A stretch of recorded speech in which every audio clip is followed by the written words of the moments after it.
Boleh. Bismillahirrahmanirrahim. Okey. Okey ke? Bismillahirrahmanirrahim. Assalamualaikum warahmatullahi wabarakatuh kepada semua penonton dan pendengar Sinar Harian di mana juga platform digital kami yang anda gunakan. Kita ada satu acara penting dalam pada hari ini di mana kita baru sahaja selesai menyaksikan proses penamaan calon bagi pilihan raya kecil DUN Parlimen Pulai dan DUN. Assalamualaikum warahmatullahi wabarakatuh. Terima kasih Sinar Harian kerana menjemput saya. Saya harap saya lancar cakap saya hari ni, insyaAllah. Okey. Okey. So ni tak ada break lah? Tak ada. So kita sekejap je dalam less than 1 hour lah. Okey. Ni tadi kan baru selesai kan penamaan calon. Tak. So dah ada 3 orang calon untuk bagi kursi. 3 penjuru tu lah, saya pun tak ada. Seorang lagi adalah bebas.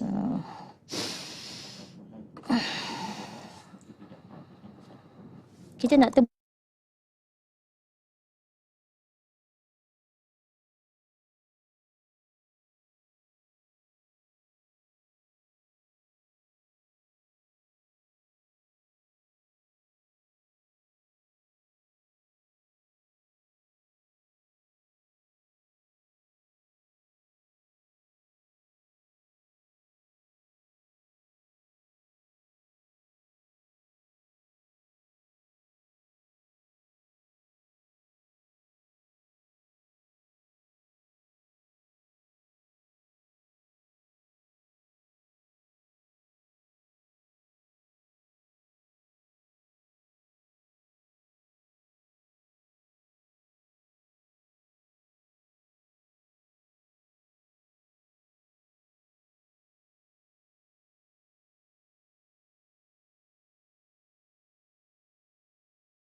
Bismillahirrahmanirrahim. Assalamualaikum warahmatullahi wabarakatuh kepada semua penonton dan pendengar Sinar Harian di mana juga platform digital kami yang anda gunakan. Bersama-sama saya Haizer Osman dalam forum Sinar Live pada hari ini, Sabtu 26 Ogos 2023. Hari ini saudara kita menyaksikan satu lagi proses demokrasi diraikan di negara kita apabila proses penamaan calon bagi pilihan raya kecil bagi 2 kerusi iaitu Parlimen Pulai dan kerusi DUN Simpang Jeram dilaksanakan dan baru sahaja selesai prosesnya kira-kira jam 10 lebih pagi tadi dan akan menyaksikan proses pengundian pada 9 September nanti susulan kematian penyandangnya yang merupakan Menteri Perdagangan Dalam Negeri dan Kos Sara Hidup Allahyarham Datuk Seri Salahuddin Ayub yang meninggalkan kita pada kira-kira 23 Julai yang lalu. Jadi pada hari ini saudara untuk membincangkan tentang proses demokrasi ini dengan tajuk Sinar Live pada kali ini, bolehkah gelombang hijau tembusi Johor? Bersama-sama saya di studio merupakan seorang pensyarah Fakulti Komunikasi dan Pengajian Media UiTM, Puan Nurul Aisyah Abdul Rahman. Assalamualaikum Puan. Waalaikumsalam warahmatullahi wabarakatuh. Cik Aizir. Terima kasih kerana sudi bersama-sama kami pada hari ini. Terima kasih Sinar Harian kerana memberikan saya ruang dan peluang pada hari ini. Terima kasih. Dan seorang lagi yang berada bersama-sama kita di dalam talian adalah merupakan Ketua Pemuda Amanah, Saudara Hasbi Muda yang akan juga bersama-sama dengan kita secara dalam talian kerana beliau berada di sana menyaksikan dan menghadiri proses penamaan calon yang berada di sana.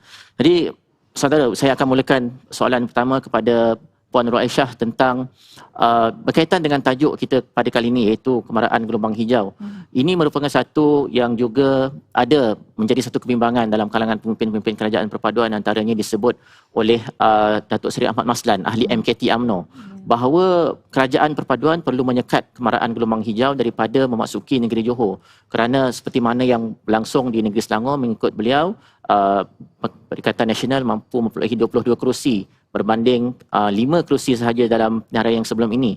Jadi berdasarkan prestasi yang ditunjukkan oleh Perikatan Nasional dalam PRU yang ke-15, bermula PRU yang ke-15 dan kemudian dalam pilihan raya melibatkan 6 buah negeri baru-baru ini, adakah puan merasakan bahawa gelombang yang dibawa oleh Perikatan Nasional itu dapat diteruskan daripada 2 siri pilihan raya sebelum ini ke dalam pilihan raya kecil pada kali ini di 2 kerusi di negeri Johor?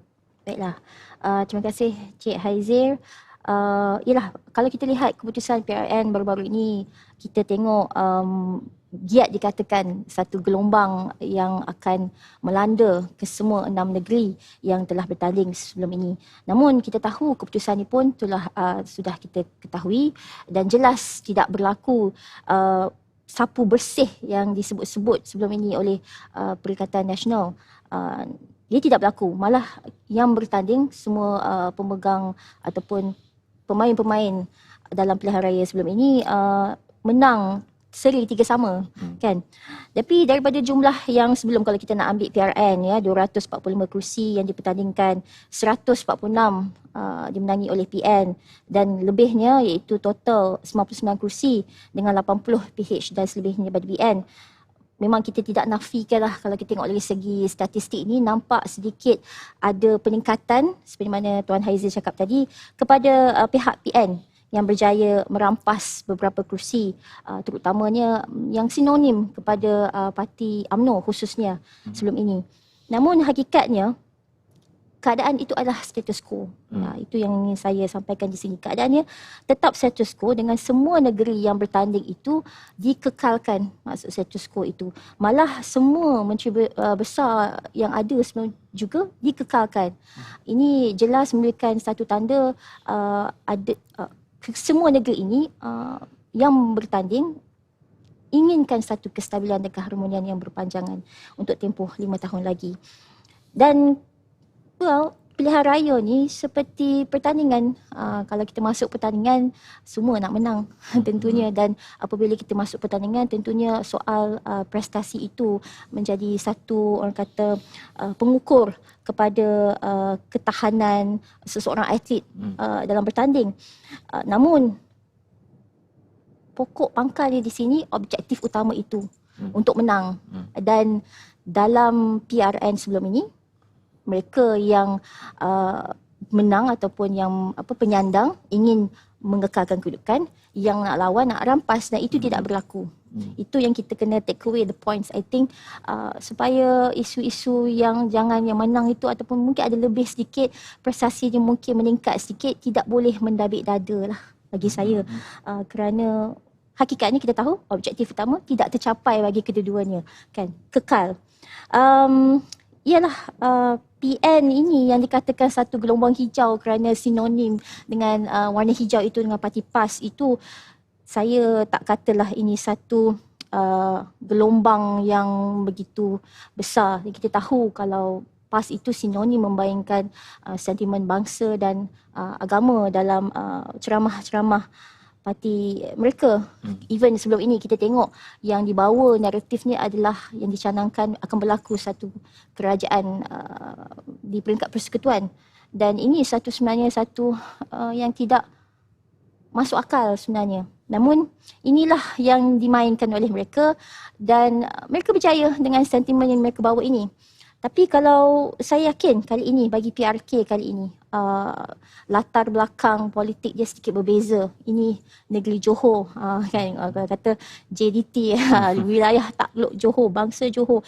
Saya yakin, kita tahu Johor ini salah satu kubu kuat, sinonim kepada Barisan Nasional, dari segi demografi, juga latar politik, dari segi sejarahnya, amat berbeza dengan kubu kuat yang dikatakan sinonim dengan PAS, sebagai contoh. Dan saya yakin sangat di Johor ini, rakyatnya lebih cakna, rakyatnya lebih tertarik kepada elemen kestabilan dan keharmonian dan konsep kesederhanaan dalam berpolitik.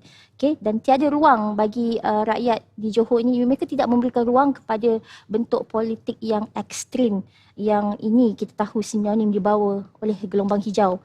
Dan kalau kita tengok juga kajian-kajian politik sebelum ini, jelas menunjukkan politik Johor dengan pengundinya cenderung kepada parti kerajaan yang memerintah. Mereka akan meneruskan legasi tersebut.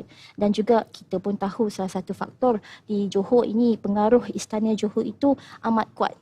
Dan rakyat Johor amat menyanjung tinggi, amat menghormati titah Sultan Johor yang amat tegas dan tidak akan berkompromi kepada mana-mana pihak yang cuba datang dan buat kacau kat negeri mereka. Jadi saya rasa isu gelombang Johor, gelombang penghijau ini mampukah meresap ke selatan seperti mana yang dibawa satu dan ceramah-ceramahnya yang kita tengok juga dia punya ketua apa ni orang kata Pengarah pilihan raya. Pengarah pilihan rayanya Menteri Besar Kedah dan ceramah baru-baru ini juga yakin sangat kan dengan satu nada yang dikatakan UMNO itu dilahirkan di sini dan di sinilah dia akan kuburkan. Tapi ialah sebagai seorang yang nak bertanding kan, cuma saya katakan tadi satu kata pertandingan kita kenalah ada satu keyakinan yang tinggi. Tapi saya saya nak sebut di sini sebagai rakyat, terutama pengundi setempat tahu memilih dan kenal mana satu Johari kan. Begitulah saya rasakan. Okey. Panjang lebar pun saya takut saya habis soalan sebelum habis masa. Tapi tak apa, kita ada lagi, kita akan tanyakan banyak lagi soalan kepada puan selepas ini. Tapi saya ingin bertanyakan kepada saudara Hasbi muda yang berada dalam talian, Ketua Pemuda Amanah, adakah sudah bersedia dalam talian?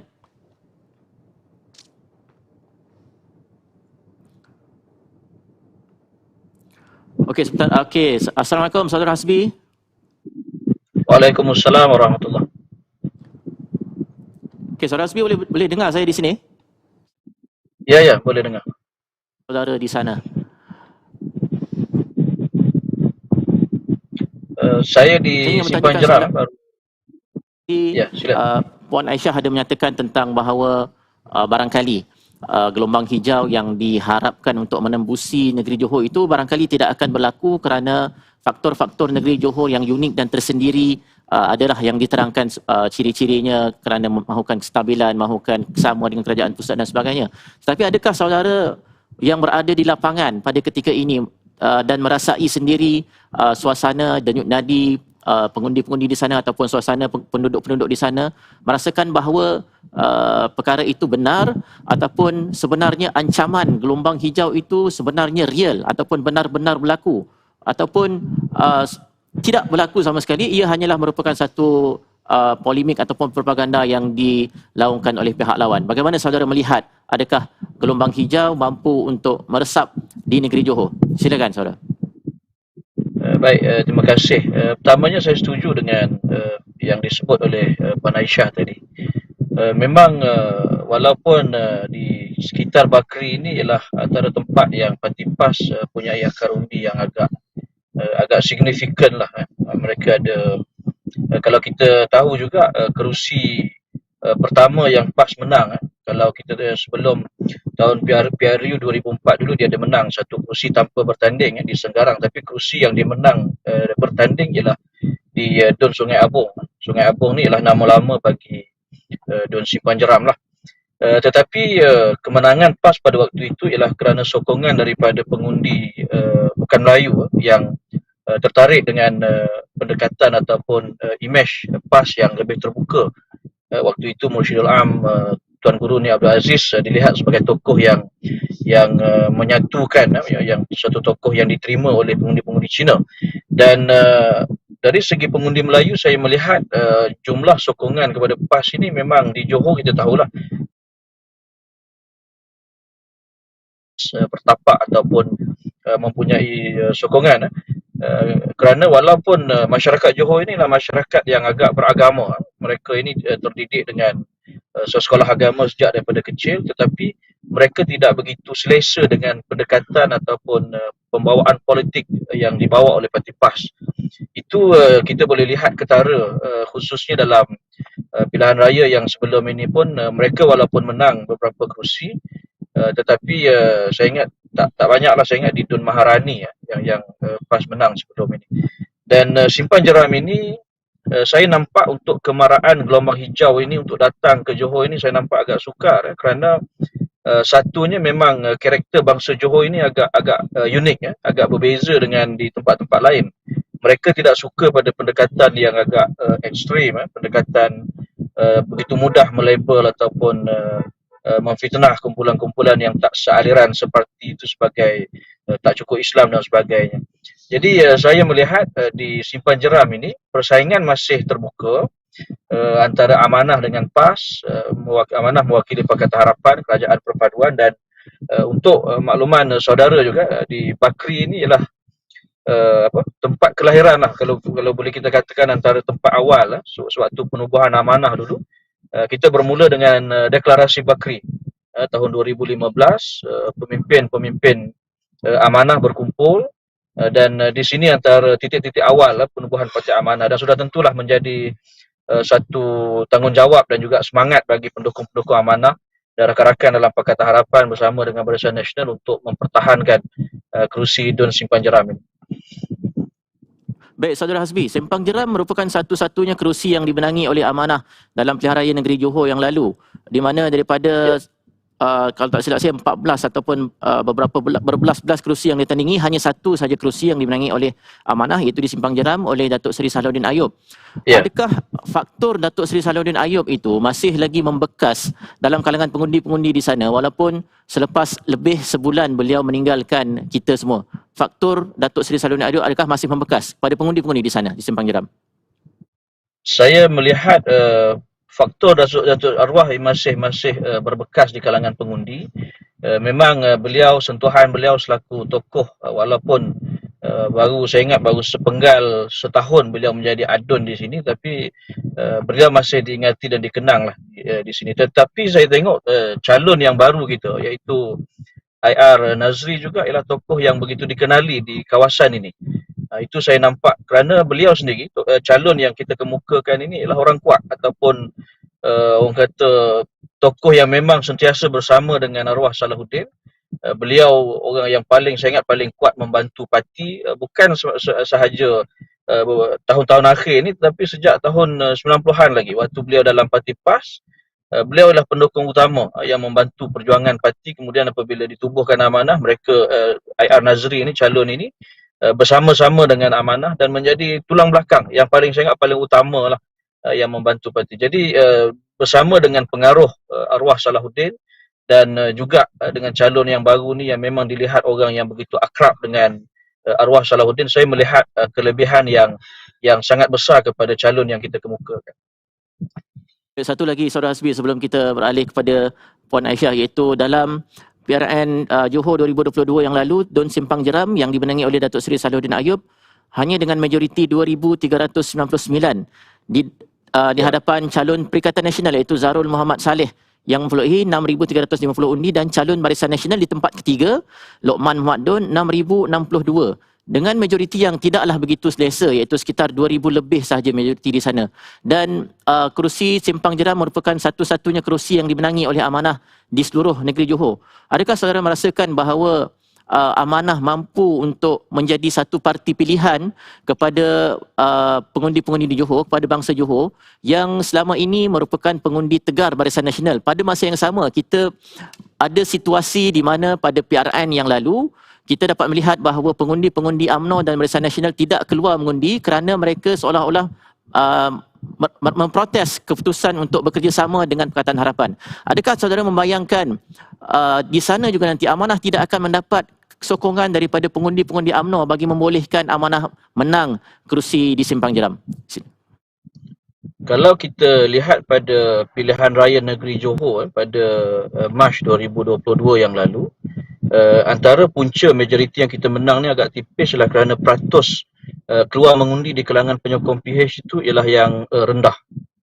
Kalau kita melihat undi DUN Simpang Jeram mengikut berdasarkan undi pilihan raya umum, maknanya kerusi Parlimen Bakri, kalau kita cerakinkan undi dalam DUN Simpang Jeram, kita menang dengan majoriti yang agak selesa, iaitu hampir 6,000.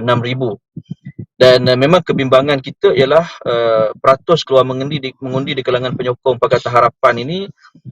Kita bimbang, dikhawatiri ada yang ambil sikap take for granted kerana ramai juga di kalangan anak-anak muda yang bekerja di Singapura yang agak jauh lah berbanding dengan Pulai. Kalau Parlimen Pulai itu agak dekat untuk mereka balik mengundi bagi yang tinggal, yang bekerja di Singapura.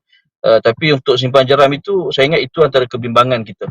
Walau bagaimanapun, kalau kita melihat trend pengundian di dalam pilihan raya yang lepas, saya ambil contoh perbandingan dengan DUN yang ditandingi oleh calon Amanah daripada pemuda Amanah, iaitu di DUN Batu Tiga. Dun Batu Tiga pengundi Melayu lebih kurang 72%, selebihnya pengundi Cina dan India.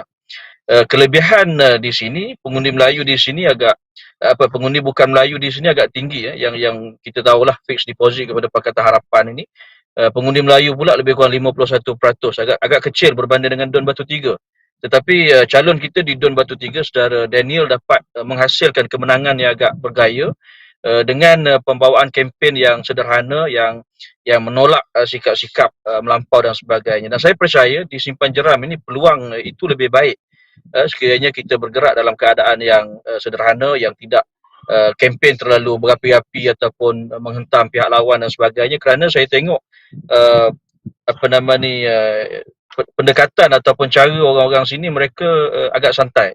Mereka tak suka sangat kempen yang memburuk-burukkan orang. Jadi kalau pembawaan itu kita boleh kekalkan, kita boleh bawa, saya yakin insya-Allah peratus keluar mengundi di kalangan penyokong Pakatan Harapan ini akan sebaik dalam pilihan raya yang PRU Parlimen ataupun PRN yang lepas. Cuma kebimbangan sekiranya kalau penyokong Barisan Nasional tidak keluar itu juga memang ada sedikit kebimbangan. Tetapi bila melihat macam saya di pusat penamaan calon tadi, Menteri Besar, exco kerajaan negeri ramai yang turun, dan jentera daripada Barisan Nasional juga saya nampak sama banyak dengan jentera Pakatan Harapan. Jadi ini menampakkan bahawa memang semangat kerajaan perpaduan itu betul-betul dirasai sewaktu penamaan calon tadi. InsyaAllah kalau perkara ini dapat kita kekalkan, momentum semangat untuk keluar mengundi ini dapat konsisten sebagaimana hari pertama hari ini, saya yakin insyaAllah kita dapat kekalkan kemenangan di Simpan Jeram ini insyaAllah.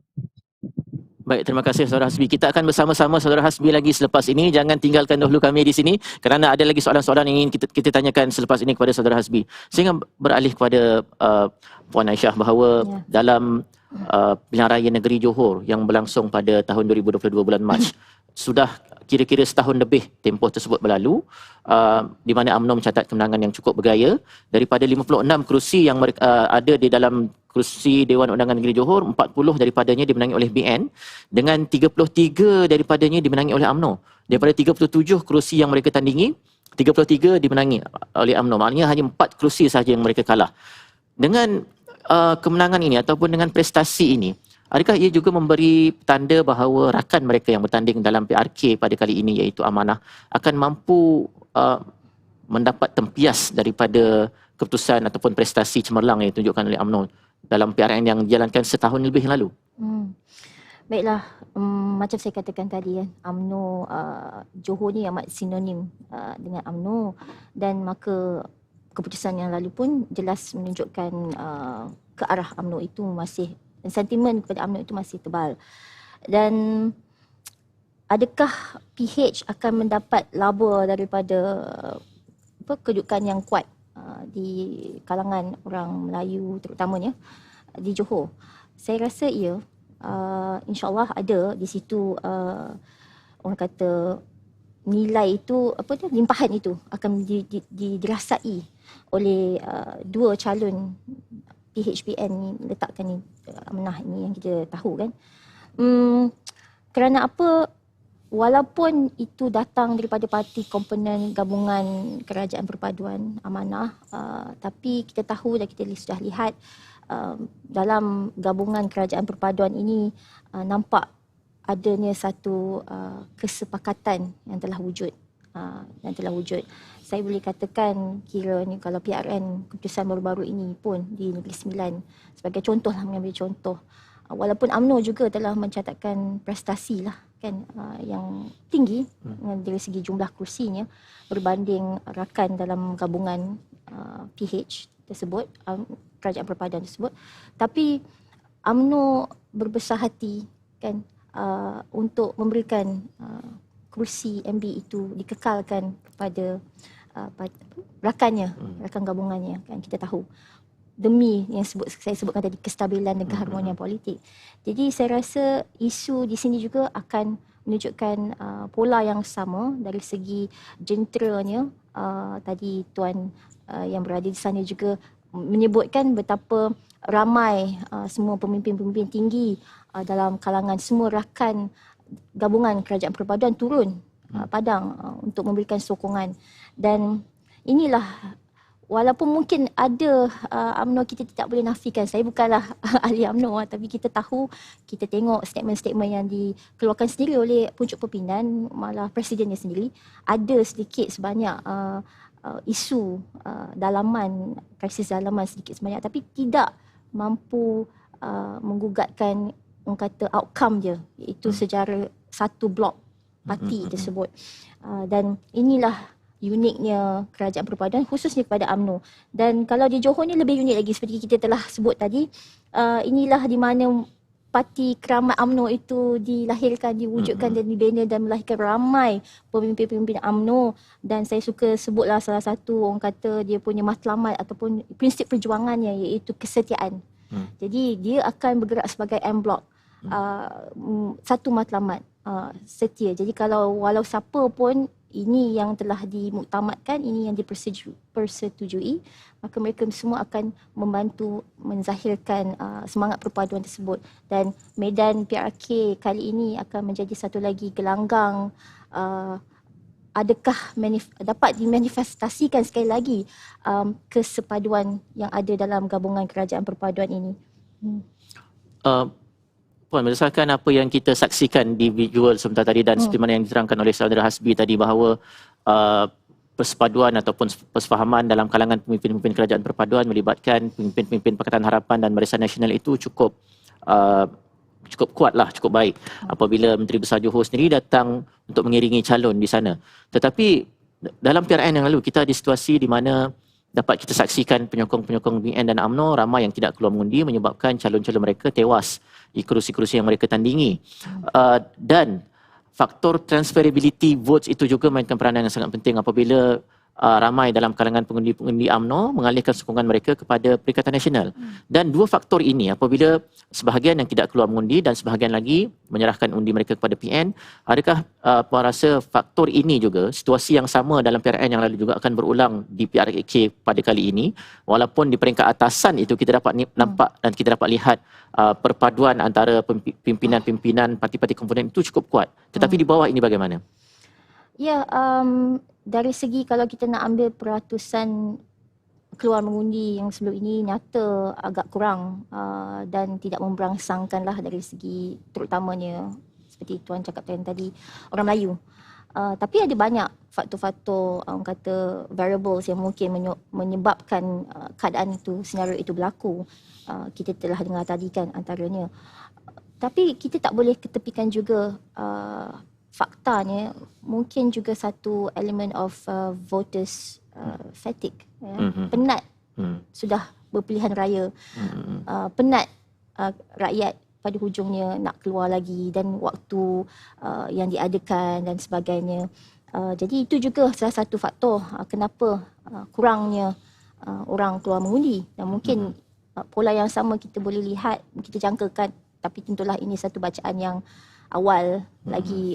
Waktu ini kita akan dapat gambaran yang mungkin lebih hampir tepat mungkin apabila hampir kepada tarikh membuang undi kan.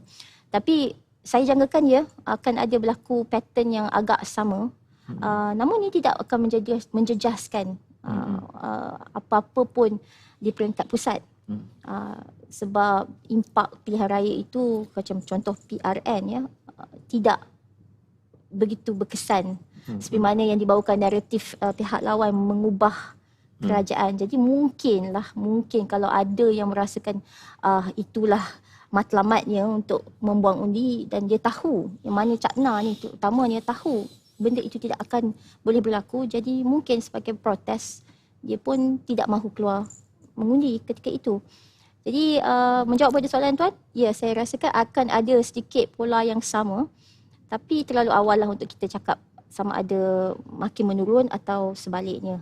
Tapi mungkin akan melihat sedikit pengurangan dari segi peratusan yang keluar mengundi, sebab orang kata impact PRK ini, nama pun pilihan raya kecil, jadi mungkin tidak begitu memberikan kesan yang besar kepada rakyat secara keseluruhan. Baik, peratusan mengundi yang rendah. Saya ingin tanyakan kepada Saudara Hasbi sekali lagi berkaitan tentang sentimen di peringkat nasional pada ketika ini terhadap kerajaan perpaduan, penerimaan rakyat. terhadap apa jua proses ataupun apa jua langkah-langkah yang Kerajaan Perpaduan Pimpinan Datuk Seri Anwar Ibrahim laksanakan. Adakah Saudara Hasbi, jika anda mendengar soalan saya, akan menyebabkan penerimaan rakyat terhadap program-program yang kerajaan jalankan juga dikritik sebagai tidak dapat disampaikan dengan baik? Antaranya kritikan ini pernah dibuat oleh Adun Skudai di Johor sendiri, YB Marina Ibrahim, yang mengatakan bahawa sebaik mana pun program-program yang kerajaan jalankan, jika ia tidak dapat disampaikan dengan baik kepada masyarakat, kepada rakyat, perkara tersebut tidak akan dapat diketahui oleh rakyat, menyebabkan mereka tidak dapat ada sentimen yang positif terhadap Kerajaan Perpaduan Pimpinan Datuk Seri Anwar Ibrahim. Dengan sentimen nasional pada ketika ini dan kelemahan-kelemahan dan kritikan-kritikan yang ditujukan kepada Kerajaan Perpaduan, adakah saudara merasakan bahawa faktor ini akan menyebabkan ataupun menjejaskan peluang Pakatan Harapan untuk menang di kedua-dua kerusi Pulai dan Simpang Jeram? Ya, saya bersetuju bahawa memang apa juga program yang baik, kalau gagal disampaikan kepada rakyat ataupun diterangkan kepada pengundi, dia akan tak membawa apa-apa kebaikan kepada imej kerajaan itu. Walau bagaimanapun, saya nampak antara naratif yang dibawa oleh Perikatan Nasional ini ialah menyerang Kerajaan Perpaduan sebagai ancaman kepada orang Melayu dan orang Islam. Itu dimainkan. Maknanya kalau pimpinan-pimpinan Kerajaan Perpaduan hanya menyebut tentang inisiatif yang dibuat, program-program baik yang dilaksanakan, kalau kita tengok sekarang pun banyak masalah-masalah rakyat yang telah diselesaikan. Saya tengok masalah inflasi umpamanya. Inflasi sudah pun mereda. Kalau dulu mencecah 4%, sekarang ni dah turun ke 2%. Satu kejayaan yang saya ingat sangat besar lah yang berjaya dilakukan oleh Kerajaan Perpaduan.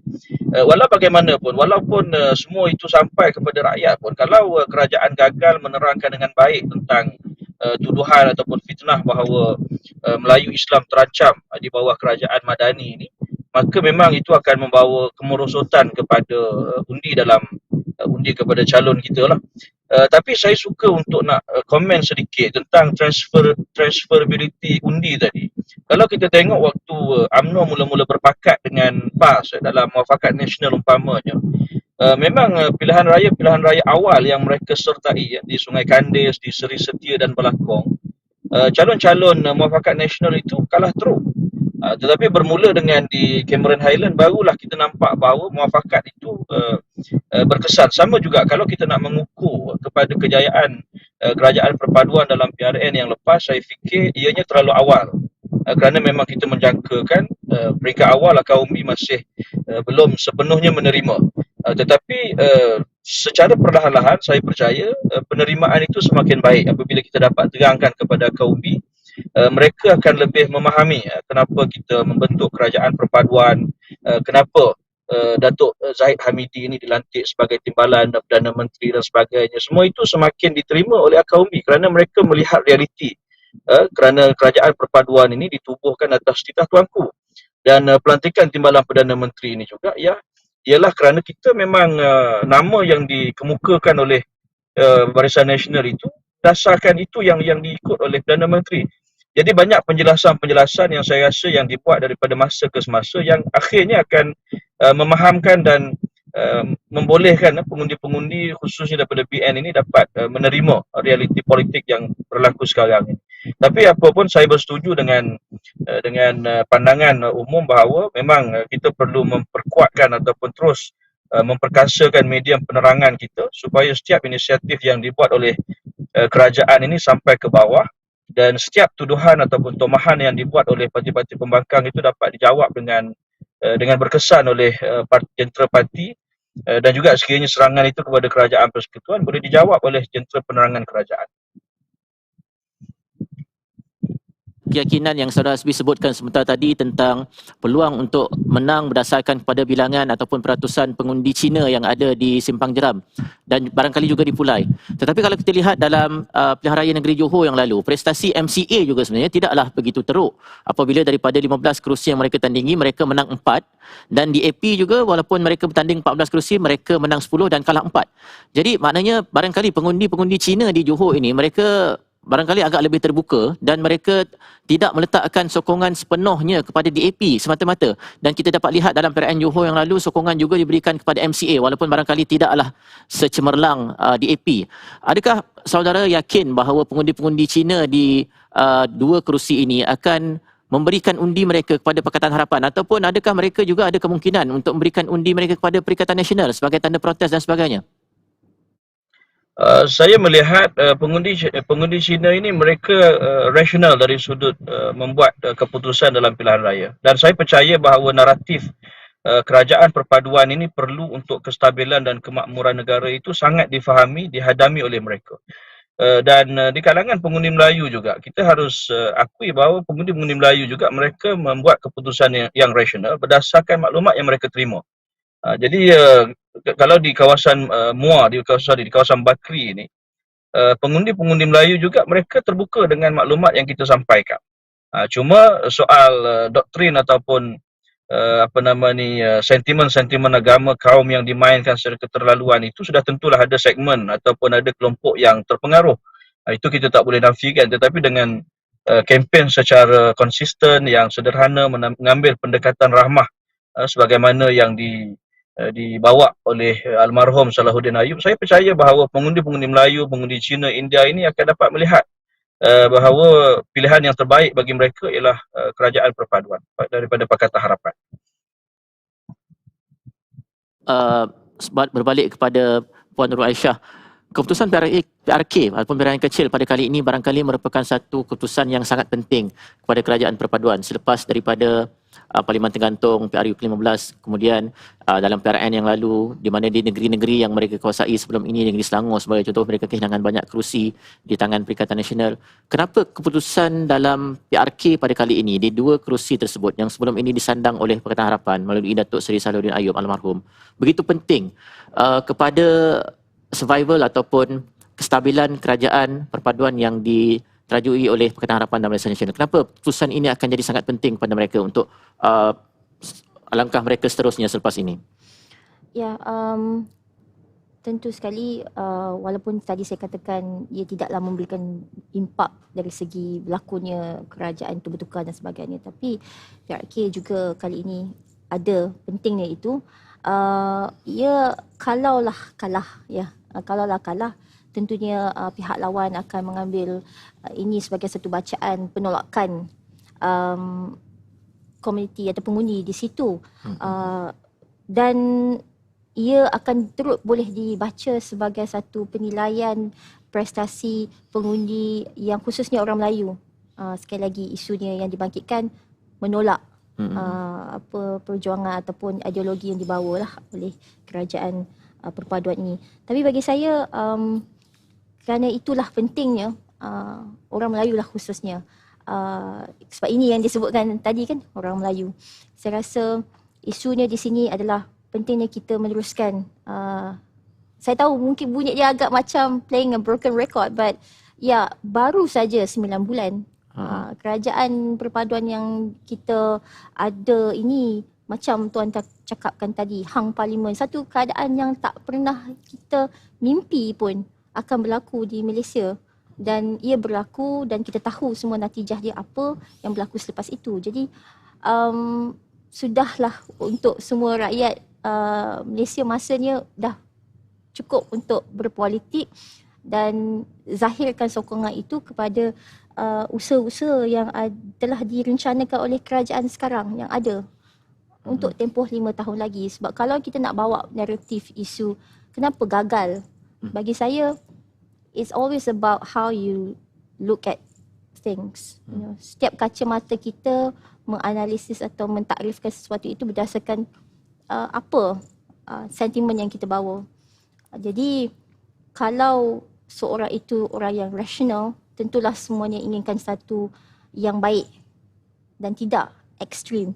Jadi untuk meletakkan satu naratif dan bersetuju ia gagal pada satu usaha yang dilakukan dalam tempoh yang sangat singkat, bagi saya itu you're really not being fair. Sebab kita pun boleh katakan kepada pihak yang lain yang mana mungkin memerintah begitu lama tetapi tidak membawa apa-apa yang signifikan terhadap kawasan yang mereka perintah sebelum ini. yang lebih pada 9 bulan di situ tapi tidak membawa apa-apa yang signifikan. Jadi saya rasa amat penting, betul, saya bersetuju untuk dikekalkan, untuk menang, dan saya yakin insya-Allah dengan penyandang semula ini, credibility beliau almarhum, personality yang dibawa, memegang di situ selama 2 penggal, yang amat dekat dengan rakyat, ya, dan juga calon yang ada ni pun bukan kaling-kaling, orang tempatan yang memang rapat juga dengan almarhum ni seperti disebutkan tadi.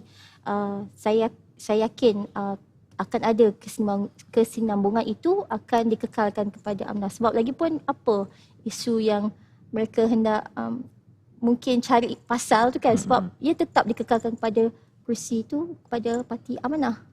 Jadi dia, it's just a matter of continuing whatever that is being halted or already direncanakan. Dia berikan masa itu bagi saya lah, dan ia penting untuk kestabilan keharmonian yang saya sebutkan tadi.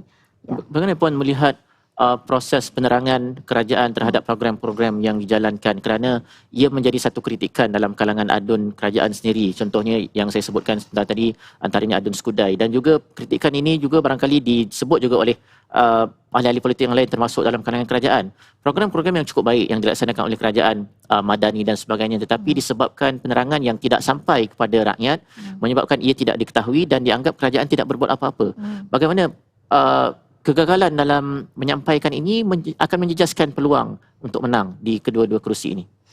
Ya, macam yang Tuan sebutkan, ada sedikit, saya juga agak bersetujulah di situ, tentang mungkin ada kelemahan dari segi penyampaian message itu kepada orang awam sebelum ini. Namun saya rasakan bukanlah orang kata orang kata memihak mana-mana, tapi yes, time yang diberikan itu untuk kita letakkan sebagai satu prestasi tidak cukup mungkin.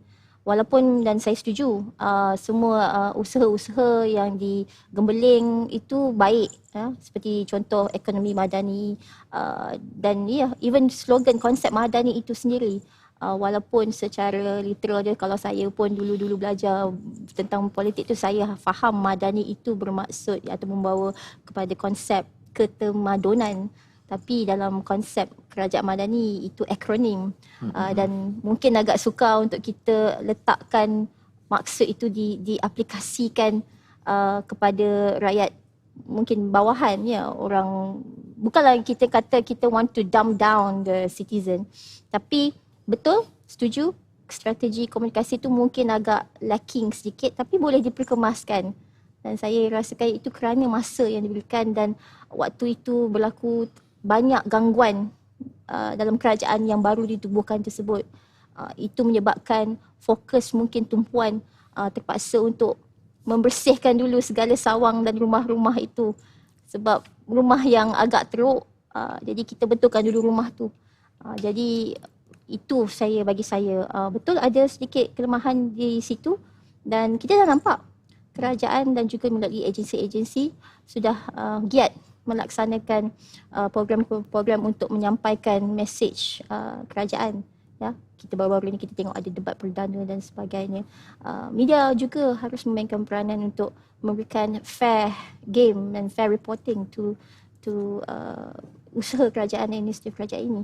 Jadi ya, boleh dipertingkatkan, harus dipertingkatkan, harus diperkemas dan sedang dibuat untuk semua orang faham. Baik, terima kasih Puan. Pada Saudara Hasbi, sebelum soalan-soalan terakhir sebelum kita menutup forum kita pada hari ini, iaitu tentang bentuk kerjasama melibatkan Pakatan Harapan dan Barisan Nasional. Jika saudara sebut sebentar tadi, mungkin masa itu masih terlalu awal untuk memastikan proses itu dapat berjalan dengan baik. Tetapi adakah masih tidak mencukupi, dan jika ia tidak mencukupi, adakah ia akan menjejaskan peluang Pakatan Harapan untuk menang? Pada masa yang sama, kita juga ada situasi di mana contohnya di negeri Johor, ada situasi di mana pimpinan, contohnya Menteri Besar, Datuk On Hafiz yang dilihat agak kurang aktif ataupun agak senyap dalam beberapa siri pilihan raya yang sebelum ini. Tetapi walau bagaimanapun tadi saudara ada menyebut bahawa beliau mengiringi calon ke pusat penamaan. Tapi adakah faktor-faktor seperti kaitan beliau dengan Datuk Seri Hishamuddin yang juga dikaitkan dengan rumus-rumus ada sokongan terhadap Perikatan Nasional dan sebagainya. Faktor-faktor sebegini akan menjejaskan ataupun merencatkan perjalanan jentera pilihan raya khususnya di peringkat UMNO untuk membantu kemenangan Pakatan Harapan di dua kerusi tersebut. Sebagaimana yang saya sebutkan tadi, memang komitmen daripada Menteri Besar Datuk Wan Hafiz itu tinggi lah. Kalau tengok tadi saya nampak seolah-olah macam beliau sendiri yang bertanding dari segi kesungguhan beliau memimpin perarakan dan sebagainya. Dan soal hubungan dengan Datuk Seri Salahuddin, saya ingat kepimpinan beliau profesional lah. Saya tengok ramai daripada UMNO dan tadi MCA daripada Sembrong juga antara yang turun memberikan sokongan.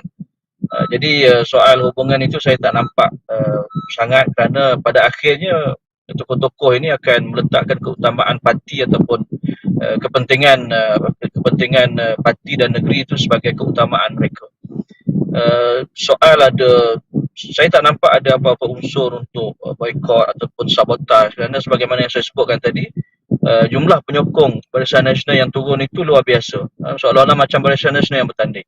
Jadi ini satu petanda awal bahawa komitmen daripada Menteri Besar. Dan sebenarnya kalau Simpan Jeram ini tewas, yang turut menerima tempias yang agak besar ialah beliau sendiri. Itu saya ingat antara faktor-faktor yang sudah tentulah beliau akan mempertahankan habis-habisan DUN di bawah Kerajaan Perpaduan yang beliau pimpin sebagai Menteri Besar ini. Adakah cukup Perikatan Nasional untuk menang di Johor, di Simpang Jeram dan Pulai mengharapkan kemarahan gelombang hijau semata-mata? Kerana ini yang diungkapkan dengan cukup yakin oleh pengarah pilihan raya mereka, Datuk Seri Sanusi, bahawa UMNO akan dikuburkan di Johor.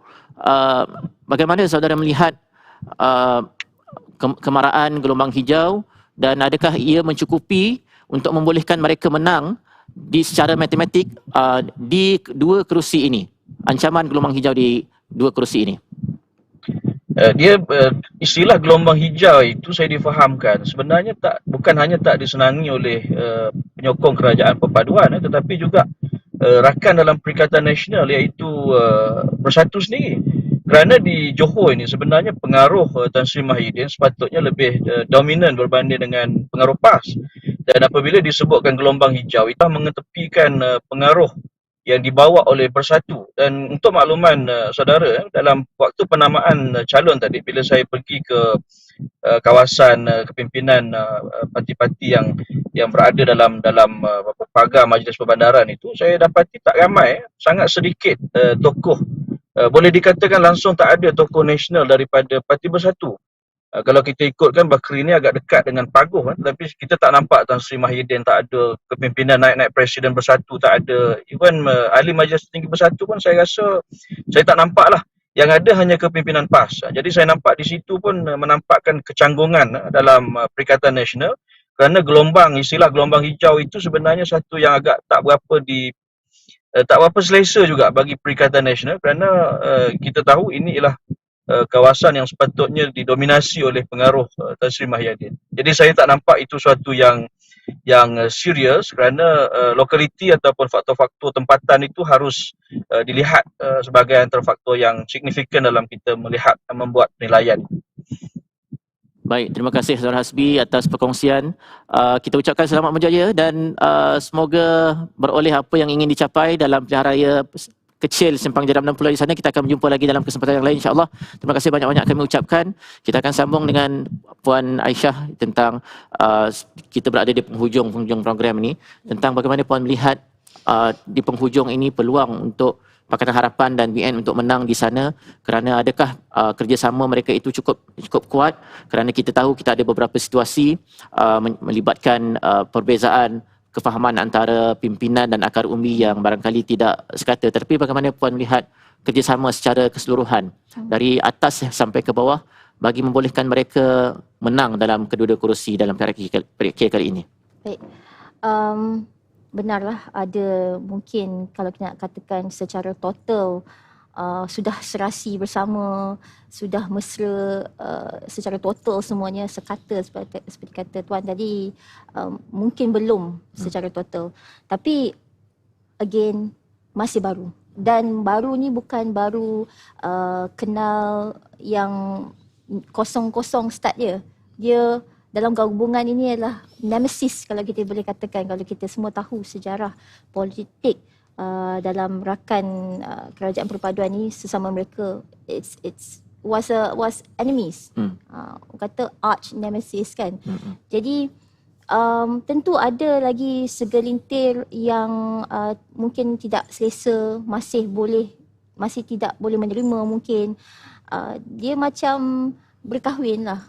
Dia perlulah masa kan. Dan ini masih, again saya katakan tadi, masih baru.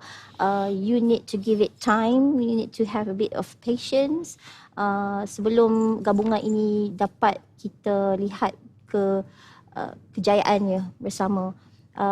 Tapi seperti mana sesuatu yang baru is always about phase, masa, fasa-fasa tertentu. First you introduce, and then you adapt, and then you practice. Jadi sama juga dalam gabungan kerajaan perpaduan ini, kita dah lihat PRN sebelum ini satu medan. Kita tahu cerita dia bagaimana, how it turns out. Dan ini satu lagi peluang bagi semua rakan-rakan dalam gabungan kerajaan yang ada sekarang untuk kuatkan dan zahirkan sekali lagi, macam saya katakan tadi, manifestasikan apa yang dikatakan perpaduan itu. Inilah peluang anda sekali lagi, daripada bukan saja seperti mana kita nampak keutuhan di peringkat atas dan pucuk pimpinan, tetapi akar umbinya, penyokongnya mungkin boleh melaksanakan beberapa kerjasama dari segi jentera parti mereka bersama-sama menggembeling tenaga. Mungkin kita akan lihat benda ini dizahirkan dalam sepanjang tempoh berkempen yang akan datang. Dan saya rasa kalau ada lebih kuat lagi dan lebih banyak lagi kegiatan-kegiatan atau aktiviti itu dilakukan, kempen bersama sebagai contoh, akan lebih yakin. Pengundi akan, sekarang sudah yakin, dia akan lebih yakin mereka ni on the right track. Dan ada masa sikit. Boleh saya kita simpulkan, kita sebelum tutup. berpisah, saya pun nak tinggalkanlah juga pendengar dengan serangkap pantun. Okey. An ni tekadkan perpaduan, teguhkan Malaysia Madani. Okey, macam pernah dengar. Macam pernah dengar. Dia punya bentuk tu. Bentuk tu sama. Kita ikutlah juga, tapi kita tak nak gunakan yang naratif begitu. Kita gunakan naratif yang sebenar, yang seharusnya kita dukung semuanya. Begitu. Baik, terima kasih Puan Nurul Aisyah atas perkongsian selama lebih kurang 30-40 minit kita pada kali ini dalam forum Sinar Live. Bolehkah gelombang hijau tembusi Johor?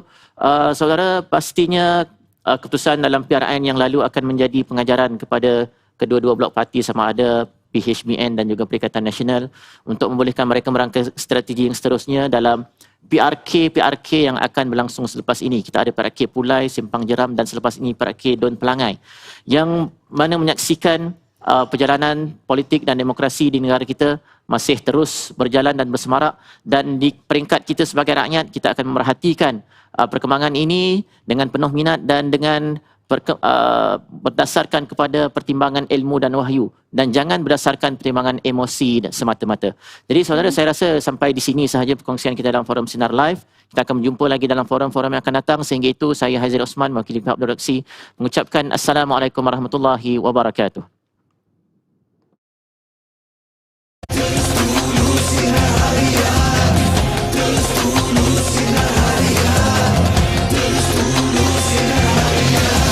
Jadi sandaran rujukan pada setiap masa, perjalanan berliku dalam media massa.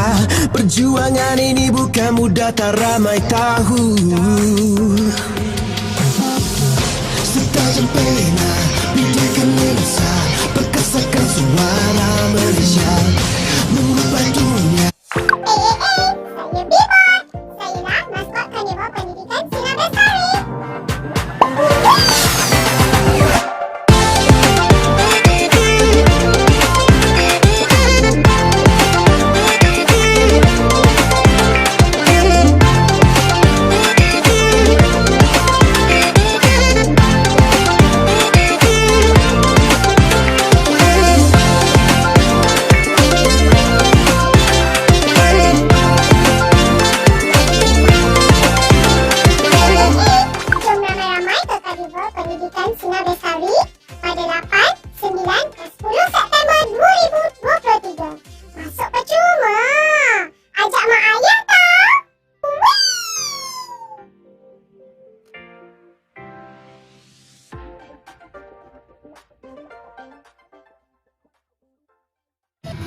Thank you.